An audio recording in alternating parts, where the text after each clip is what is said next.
সালামু আলাইকুম। পানির মাঝে গ্যাস তৈরি হয়ে গেছে। গ্যাসের দুইটা ওষুধ আছে, এটা লবণ আর একটা জিওলাইট। তো আমরা আসলে জিওলাইট মারলাম। জিওলাইটে খুব দ্রুত কাজ করে, যার কারণে জিওলাইটটা মারাবার।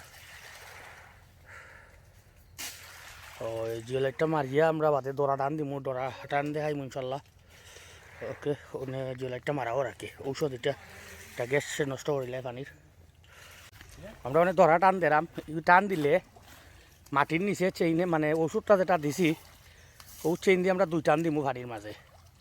এই দুই টান দিলে ও চেইনটা লামানি ওর তখন গিয়া আপনার এই মাটিটা কুল্লা খাইব, ঔষধটা মাটির লগে মিশবো এবং যে গ্যাস যেটা সৃষ্টি হয়েছে এটা সহজে নষ্ট হয়ে যাব।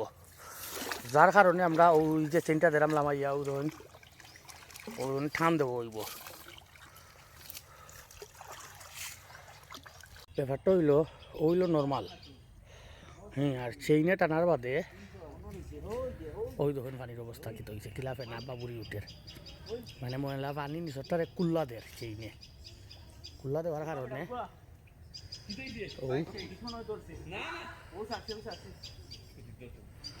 আর এখানে খান্দা তাইলে দেখা যায় আর ওই দেখুন টান পড়ছে নাই বাজু কিলা খান। তো ওটা হচ্ছে মেন ব্যাপার। আর এটার কারণে সব মাটিটা ওষুধটা মিশিয়ে যাব সহজে এবং খুব দ্রুত কাজ করবো।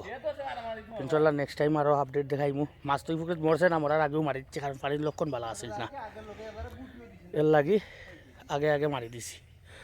ওকে, সালামু আলাইকুম রহমতুল্লাহ।